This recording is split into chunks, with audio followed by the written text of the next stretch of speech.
यहाँ पे आ गए हैं हम थोड़ा सा डाउनटाउन एक्सप्लोर करने का। तो जो शार्लेट का डाउनटाउन है उसमें काफ़ी सारी चीज़ें थी, तो मेरे पास टाइम थोड़ा कम है क्योंकि मुझे थोड़ा सा दूर जाना है। तो मैंने सोचा कि यहाँ पे एक हॉल ऑफ फेम है नैस्कार का, जो कार रेसिंग वाली कंपनी है नैस्कार, तो उसका एक हॉल ऑफ फेम बना हुआ है जिसमें आप गाड़ी भी चला सकते हो। तो मैं एक बार उसको सोच रहा था एक बार विज़िट करते हैं, उसको देखते हैं कैसा यहाँ पे सेटअप कर रखा है नैस्कार का जो हॉल ऑफ फेम है। तो एक बार वहाँ चलते हैं, फिर दिखाता हूँ कि कैसा वो रेस कार का कुछ जो भी इन्होंने बना रखा है कन्वेंशन सेंटर, वो कैसा दिखता है अंदर से। So let's go.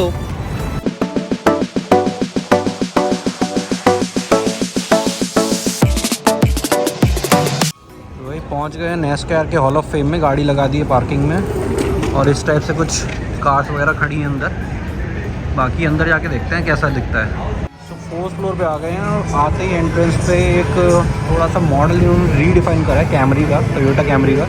Left side से ये ओरिजिनल मॉडल है, इसमें थोड़ी मॉडिफिकेशन कर रखी है, और राइट साइड से तो इन्होंने काफ़ी ज़्यादा इसको मॉडिफाई कर दिया है। तो ये वाला जो राइट साइड है ये पूरा नैस्कार के जो पूरा रेसिंग होती है उसके लिए पूरा डिज़ाइन किया है, स्टार्टिंग फ्रॉम टायर्स और पूरे टैटूज़ वगैरह। और इसमें काफ़ी ज़्यादा इन्होंने इम्प्रूवमेंट करी है। इस टाइप से इसकी सिटिंग है, तो नॉर्मल कार की ऐसी सिटिंग होती है, नैस्कार की ऐसी सिटिंग होती है। तो it's comfortable as well as you know तेज़ स्पीड के अकॉर्डिंग, थोड़ा सा हाई स्पीड के अकॉर्डिंग ये बनाई गई हैं सीट्स। तो ये भी इन्होंने अच्छा है दिखा रखा है थोड़ा सा। तो ये लेगेसी है, जो मेन रेसर्स हुआ करते थे पहले, उनके बारे में एक वीडियो पूरी चल रही है। और इस तरीके से इनके गियर्स रखे हुए हैं यहाँ पे। ट्रॉफीज़ भी हैं यहाँ पे काफ़ी सारी, और सबके पीछे आप देख रहे हो सबकी फ़ोटोज़ भी लगी हुई है, कौन कौन जो यहाँ पे रेस कर चुका है, कौन कौन यहाँ पे विनर था।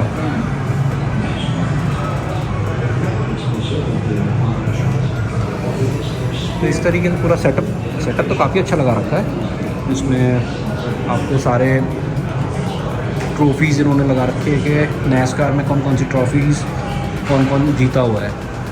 तो जितने भी विनिंग और विनर्स हैं जितने भी, वो सारे यहाँ पे हॉल ऑफ फेम में इनको लिस्ट कर रखा है। ये 2001 का एटलांटा का जो कप हुआ था। तो इस तरीके से पूरा इन्होंने काफ़ी वाइड वैरायटी यहाँ पे सेटअप कर रखी है। आप देखो यहाँ पे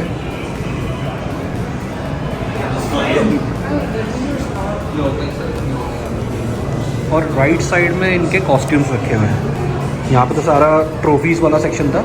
अब मैं अगर आपको राइट साइड दिखाऊं तो इस टाइप से इनके कॉस्ट्यूम्स हैं, क्योंकि इतनी हाई स्पीड पे अगर बैठना होता है तो उसके लिए कॉस्ट्यूम्स वगैरह भी पहनने पड़ते हैं अच्छे, ताकि आप अगर गाड़ी में आग वाग लग जाए तो वो भी ये एब्जॉर्ब कर लेते हैं। तो ये भी ग्रेजुअली इम्प्रूव हुए थे, हेलमेट्स वगैरह, कॉस्ट्यूम्स वगैरह। यहाँ पे एक इनका हॉल ऑफ फेम का एक हेलमेट रखा हुआ है। तो ये इवेंचुअली अब काफ़ी ज़्यादा एडवांस फीचर्स हो गए हैं। इनिशियली तो इसमें काफ़ी ज़्यादा इंसिडेंट रिपोर्ट हुए थे, जिसमें कि लोगों के आग भी लग गई थी किसी को, क्योंकि इसमें बहुत इजी होता है ये सब चीज़ें। फायर इजीली ये पकड़ लेती हैं गाड़ियाँ, क्योंकि बहुत हाई स्पीड पे चलती हैं, और इनकी जो ब्रेक्स वगैरह हैं बहुत ही ज़्यादा गर्म हो जाती हैं फिर, क्योंकि बहुत सारे लैप्स कवर करने होते हैं। तो एक कार मुझे यहाँ पे दिख रही है 17 नंबर की, और इस पर देख रहे हो आप क्या टैटू डिज़ाइन कर रखा है, मज़ा ही आ गया देख के। और वहाँ पे चल रहा है रेसिंग नैस्कार की, ये होती है सैम्पल रेस। तो इस टाइप से ये पूरी एक कार की असेंबली लगा रखी है।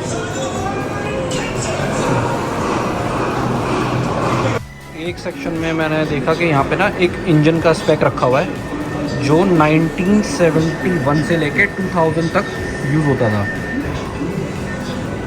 तो इसमें देख रहे हो आप कितने ज़्यादा इसकी कॉम्प्लेक्स इंजीनियरिंग है। एक और यहाँ पे रखा हुआ है, this is again a complex one. तो इतने हैवी इंजन इसमें इंस्टॉल होते हैं कार्स में, ताकि तभी वो इतनी हाई स्पीड पे जाती हैं। बाकी चलते हैं और भी देखते हैं कौन कौन सी चीज़ें यहाँ लगा रखी हैं। तो अभी तक तो काफ़ी मज़ा आ रहा है, बहुत यूनिक चीज़ें देखने को मिली है। अभी तक मैंने ये कहीं और देखा नहीं था, तो it's my first time experience. ये इन्होंने एक बेसिक कार यहाँ पे भी सेटअप कर रखी है, 43 नंबर की है ये कार, और इसमें यहाँ पे इसके बारे में कुछ डिटेल्स लिख रखी हैं। यहाँ पे एक थोड़ी विंटेज लुक में भी गाड़ी रखी हुई है, जो कि आप राइट साइड देखोगे तो इसके यहाँ पे लिखा हुआ है स्ट्रीट कार और यहाँ पे लिखा हुआ है रेस कार। तो I don't know, yes okay. तो यहाँ पे अगर थोड़ा सा लेफ्ट जाओगे आप तो यहाँ पे दिखेगा कि कौन कौन सी इन्होंने डिज़ाइनिंग चेंज कर रखे हैं, स्टार्टिंग फ्रॉम टायर्स, इसके रिम भी चेंज है, कस्टमाइजेशन। तो ये तो बाहर दिख रही है कस्टमाइजेशन, इंजन में भी कस्टमाइजेशन करते हैं ये। तो इस टाइप से कुछ वहाँ पे भी कॉस्ट्यूम्स रखे हुए हैं। तो 4th फ्लोर तो मैंने कवर कर लिया है, अब चलते हैं 3rd फ्लोर की तरफ। Let's go. This is number 9। तो इस हिसाब से कुछ अंदर से सेटअप देखो इसका, माइक्रोफाइबर्स यूज़ कर रखे हैं, बिल्कुल बेसिक डिज़ाइन है लेकिन बिल्कुल हाई स्पीड रहती है ये। राइट साइड में कोई नहीं बैठता, उसमें बहुत सारी चीज़ें देखो कैसे इंस्टॉल कर रखी है ताकि एरोडायनेमिक बनाना है इसको बस हाई स्पीड के लिए। तो कैसे इस चीज़ को मॉडिफाई किया जाए। यहाँ पे एक सैम्पल इन्होंने पिट स्टॉप स्ट्रैटेजी के लिए भी लगा रखा है। तो ये पिट स्टॉप स्ट्रैटेजी बेसिकली जब कार चल रही होती है तो उसमें जो इनके जो टीम मेंबर्स होते हैं वहाँ पे ये बैठ के स्ट्रैटेजाइज़ करते हैं कि कैसे और चीज़ें इंप्रूव करनी है और फटाफट नेक्स्ट रेस के लिए भी वो प्लानिंग कर रहे होते हैं।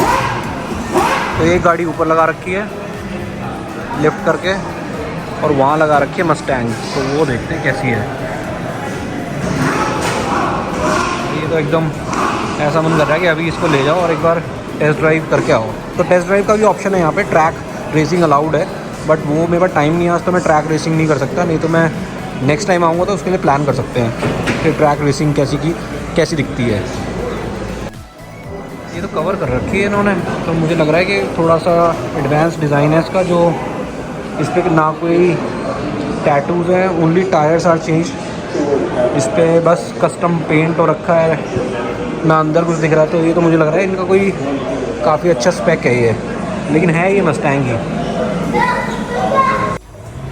भाई एक और इसमें एडवांस फीचर मुझे दिखा है, ये वाला जो पूरा ट्रैक है जिस पर सारी गाड़ियाँ लगी हुई हैं, ये काफ़ी सारी गाड़ियाँ हैं इसमें।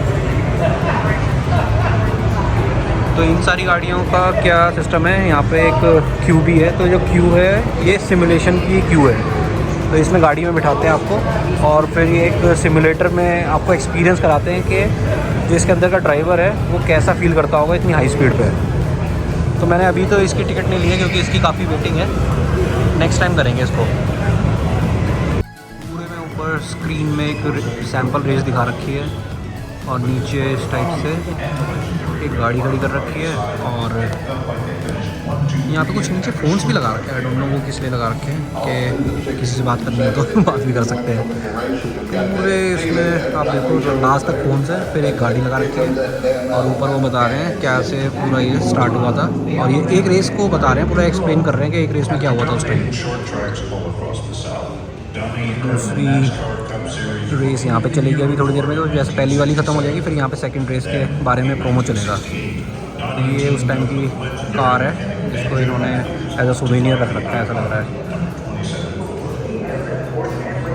एक सेक्शन ये है, फिर दोबारा यहाँ पीछे आप देख सकते हो बैकग्राउंड में ना वो सारे फ़ोन्स ही लगा रखे हैं। तो वही ऐसा लग रहा है कि यहाँ पे जितने भी विनर्स थे उनको फ़ोन लगाने के लिए लगा दिया है कि अपना एक तो अगर फ़ोन करना है तो आप फ़ोन करके बात कर सकते हो। तो इस टाइप से कुछ ये देख लो कितने फ़ोन हैं और अंदर एक वीडियो चल रही है सैम्पल, तो जिससे बात करनी है उसकी वीडियो देखो और उससे बात करो। क्या मस्त चीज़ है। एक और मुझे कार दिख रही है, इस कार पे तो एक मूवी भी बनी हुई है, कार्स ही नाम है शायद उस मूवी का। तो वो पूरी नैसकार की जो जो नैसकार की जो रेस होती है उसी के ऊपर डिज़ाइन की हुई है। क्या ज़बरदस्त लग रही है इसके एग्जॉस्ट पाइप्स। लेवल 2 पे तो एक गियर शॉप बना रखी है इन्होंने, जहाँ पे थोड़े से क्लोथिंग आइटम्स हैं और गियर्स हैं जो आपको लेने हो। तो एक बार देख लेते हैं, अगर कुछ है ऐसा जो लेने लायक है तो कुछ ले लेते हैं ऐसा सुवेनियर। तो इस टाइप से टी शर्ट्स हैं सारी रेसिंग आइडल्स के ऊपर। ये रेड वाली अच्छी लग रही है और बाकी उधर भी हैं, कैप्स हैं, मग्स हैं और वहाँ पर जैकेट्स भी हैं यार, वो तो ज़बरदस्त लग रही है जैकेट्स। एक बार वो देख के आते हैं। भाई इस तरीके से जैकेट्स लगा रखी हैं और एकदम प्रीमियम जैकेट्स हैं, क्योंकि प्रीमियम प्राइस भी है इनका, स्टार्टिंग फ्रॉम $200, वो भी USD। लेकिन फ़ील तो आ जाएगी इसको पहन के, बट लेकिन फ़ील लेने के लिए फिर कार भी चाहिए, तो कभी जब कार लेंगे तब ये भी ले लेंगे। मैं निकल ही रहा था यहाँ से गिफ्ट शॉप से, लेकिन लास्ट में मुझे इस टाइप की कार्स दिख गई, और मेरे कार्स को ना कलेक्ट करने का काफ़ी शौक है। मेरे घर पे भी मैंने काफ़ी सारी कलेक्टेबल्स रखे हैं, तो इस टाइप से पूरी वॉल ये कार से भरी हुई है। तो कार देखते हैं, कोई ना कोई अगर समझ में आती है तो एक तो ये लेनी बनती है, रियल नहीं तो ये वाली ले लेते हैं। तो एक गाड़ी पसंद आ गई है, ये मैं सोच रहा हूँ लेने की।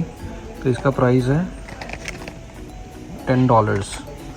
$10 के हिसाब से काफ़ी महंगी है, लेकिन कुछ कलेक्टेबल तो बनता है यहाँ पे। चलो इसकी बिलिंग कराते हैं और फिर चलते हैं आगे। तो अब मैं वहाँ से गिफ्ट शॉप से निकल गया हूँ, बाकी अब बाहर देखते हैं कौन कौन सी कार लगी हुई है। एक शेवरले की लगी हुई है ZL1, एक इन्होंने चीसी यहाँ पे बॉडी रखी हुई है यहाँ पे, और पीछे तो भाई एक कार है ऑरेंज कलर में 43, क्या ज़बरदस्त लग रही है। और वहाँ पे एक छोटी सी कार है खड़ी है। तो पूरे इसमें ट्रैक बना रखा है एक, अगर आपको दिख रहा हो इससे पूरा एक ट्रैक है। उस पूरे ट्रैक पे आप देखोगे लास्ट तक कार्स ही कार्स लगी हुई हैं। एक येलो वाली कार क्या सही लग रही है। तो ऐसा पूरा ट्रैक बना रखा है, नीचे इतनी सारी कार्स लगा रखी हैं। पीपल आर एंजॉइंग यहाँ पे कैसे कैसे मॉडल्स हैं। तो ये जो कार एंथुसियास्ट है वो तो काफ़ी पसंद करेगा इस जगह को, बाकी जिसको कार पसंद नहीं है वो तो वो भी देख लो, अच्छे लगेगा।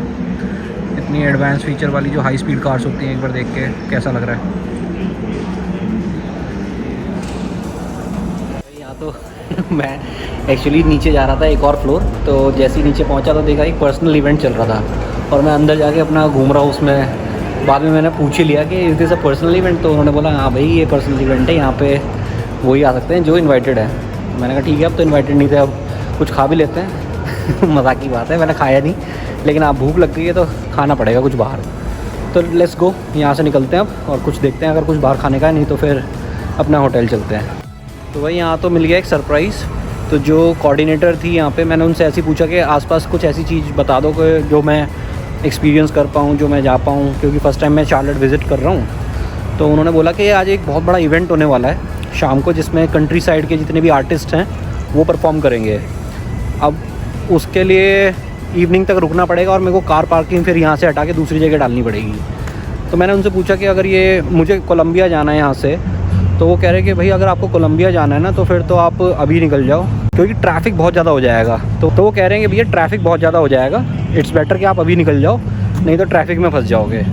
तो अब मुझे समझ में नहीं आ रहा कि पहले कुछ खाऊँ या क्या करूँ या निकल जाऊँ, क्योंकि यहाँ से 2 घंटे की ड्राइव है, तो 2 आवर्स के लिए भूखा भी नहीं रह सकते। तो ऐसा कुछ स्नैक टाइप का उठा लेते हैं, या तो बर्गर टाइप्स का, तो रास्ते में खाते हुए चलते हैं और फिर पहुँचते हैं अपने होटल।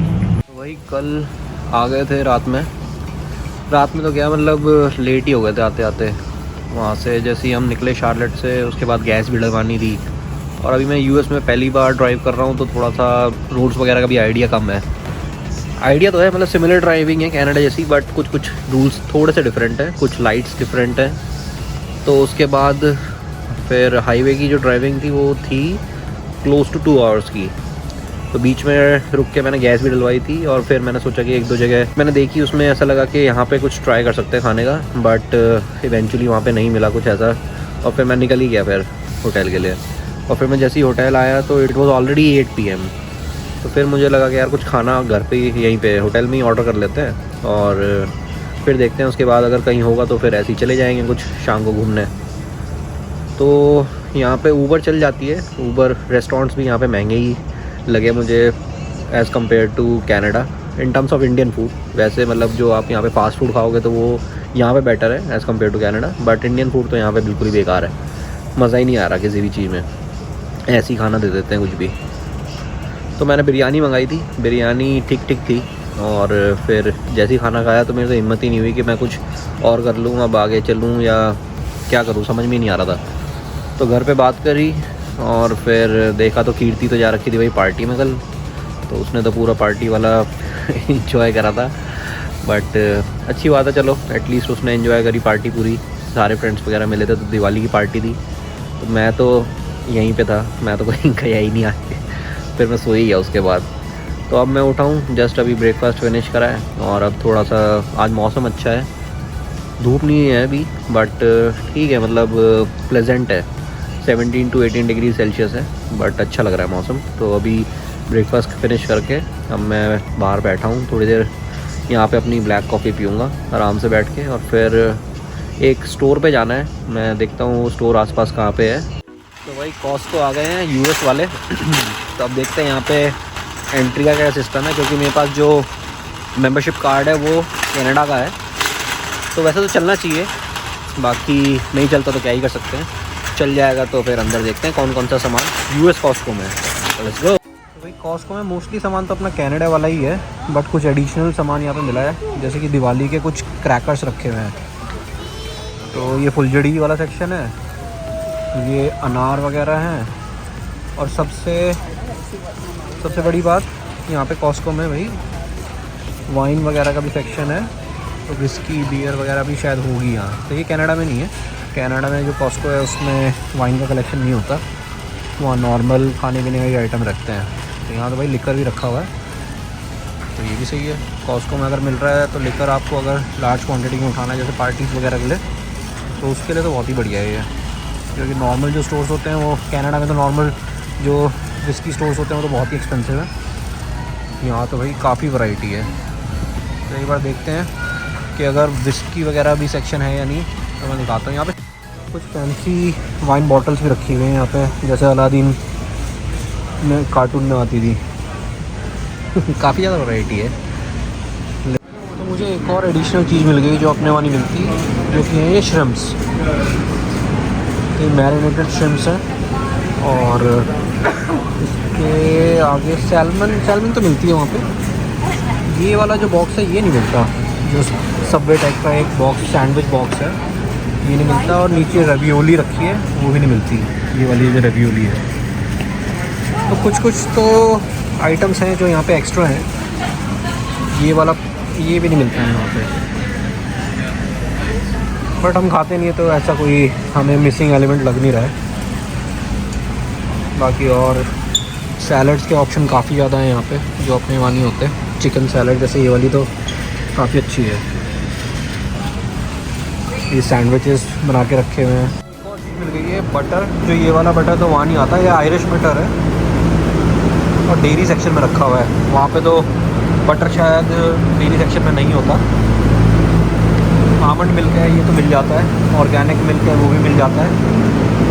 बाकी यहाँ पे जो ये नॉर्मल मिल्क है वो ऐसे कंटेनर्स में आता है, जैसे हमारे वहाँ तो पॉलीथीन जो एक पैक होता है, पैक ऑफ 3 वैसा आता है, यहाँ पे ऐसा कंटेनर्स में आता है।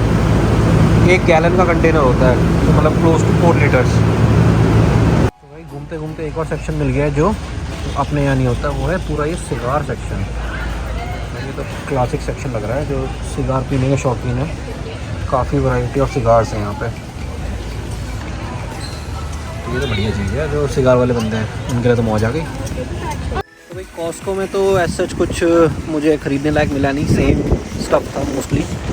अब एक नए स्टोर पे आए हैं यहाँ पे, इसमें देखते हैं कि अगर कुछ शॉपिंग कर पाया मैं या नहीं। कुछ इस टाइप का स्टोर है ये। तो ये TJ Maxx है, similar to Winners that we have in Canada. Store तो सही था अपने, जैसे मैंने बताया था, जैसे अपने यहाँ विनर्स होता है कनाडा में, सेम वैसा ही था, बट इसमें कलेक्शन काफ़ी अच्छा था। तो अब कलेक्शन अच्छा है तो फिर ले ही लिया कुछ ना कुछ। तो मैंने अपने लिए भी कुछ ले लिया, कीर्ति के भी कुछ ले लिया। तो इस टाइप से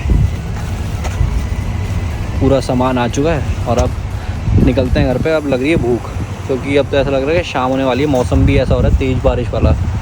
तो जल्दी से निकलते हैं और अपने होटल पहुंचते हैं। तो भाई सही हो गया, जैसे ही वहाँ से निकला उसी सेम प्लाज़ा में 2-3 रेस्टोरेंट्स थे, उसमें से एक मैंने फाइनलाइज़ कर लिया कि चलो आज यहाँ चलते हैं। मैंने वैसे कनाडा में ट्राई नहीं करा उसमें, क्योंकि कनाडा में भी है वो पनेरा ब्रेड करके रेस्टोरेंट है, मेरे पीछे ही है, आप अगर देख पा रहे हैं तो मेरे पीछे ही है पनेरा ब्रेड। यहाँ पे एक बार जाते हैं, लेकिन यहाँ पे एक इंटरेस्टिंग ट्रक खड़ा हुआ है, एक बार दिखाता हूँ मैं आपको।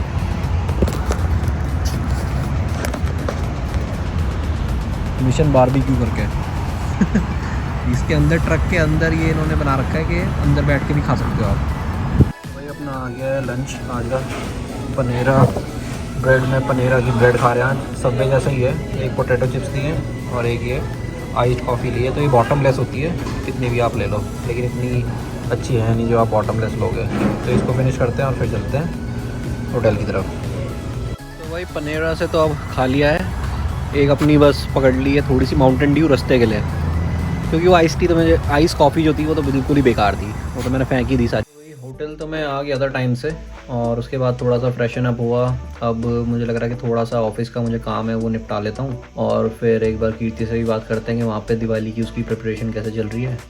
और फिर शाम को अपना देखते हैं डिनर का यहाँ पे है तो अजीब सा ही, क्योंकि यहाँ पे 4-5 ही इंडियन रेस्टोरेंट्स हैं और मैंने सभी को ट्राई कर लिया है, बट अच्छा किसी का भी नहीं है कुछ। एक परसीज बिरयानी है, वो फिर भी थोड़ी सी ऐसी है कि हाँ ठीक है खा सकते हैं उसमें भी, लेकिन वो मसाला इतना तेज़ यूज़ करते हैं। तब अगर जब मैं उसको माइल्ड या मीडियम भी बोल दो तब भी वो मसाला तेज़ ही रखते हैं।